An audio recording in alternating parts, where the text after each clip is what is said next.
Daniel Harper woke to the sound of footsteps.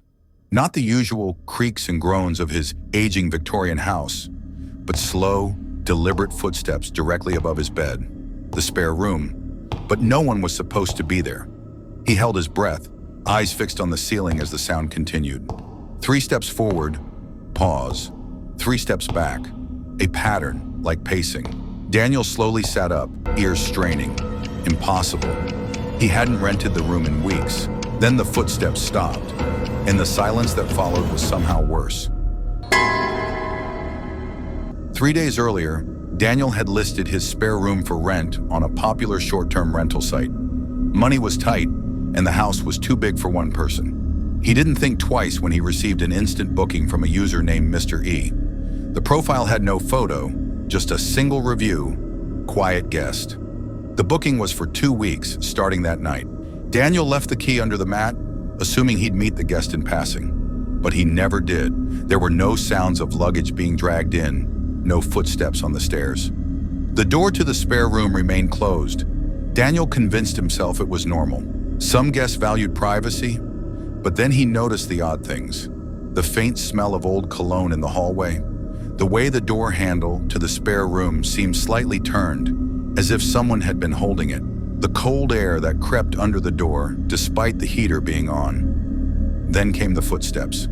The next morning, Daniel checked the rental app to message Mr. E, but the booking was gone. No reservation, no user profile, no record of payment. Confused, he contacted customer support. They insisted there had been no recent activity on his account. His listing, they said, had been inactive for over a month. Daniel stared at his screen, cold sweat creeping down his back. That night he stood outside the spare room, hand hovering over the doorknob. Knock, knock, silence. He leaned in, ear pressed to the door. A voice, barely a whisper, drifted from within. "I never checked in?" Daniel stumbled back, heart pounding. He didn't sleep that night. Daniel tried to brush it off as stress. Maybe it was all in his head. But the next night, the spare room door was ajar. He was sure he hadn't touched it. He pushed it open slowly. The room was empty, except for a neatly folded black suit on the bed. It wasn't his. The closet door creaked slightly in the corner. Daniel approached, knuckles white around the flashlight in his hand. He yanked the door open. Nothing. But inside, long, deep scratch marks scarred the wood, as if someone had clawed at it, desperate to escape. Daniel started searching for answers. In the attic, he found a box of old photographs belonging to his late uncle. One photo made his blood run cold. His uncle, smiling in front of the house, stood beside a tall man in a black suit. The man's face was smudged beyond recognition. On the back of the photo, in shaky handwriting, "Room for rent." He never left. Daniel dug through town records and found a decades-old report about a missing tenant. A man had rented the spare room and vanished without a trace. His uncle was questioned, but never charged.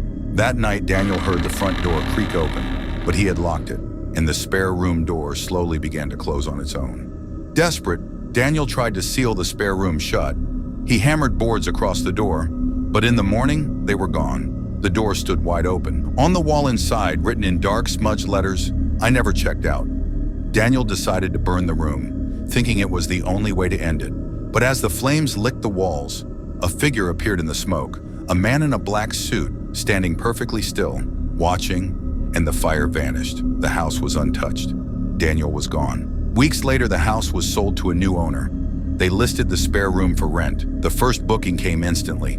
From a user named Daniel H. No profile photo, no information, just a message. Quiet guest.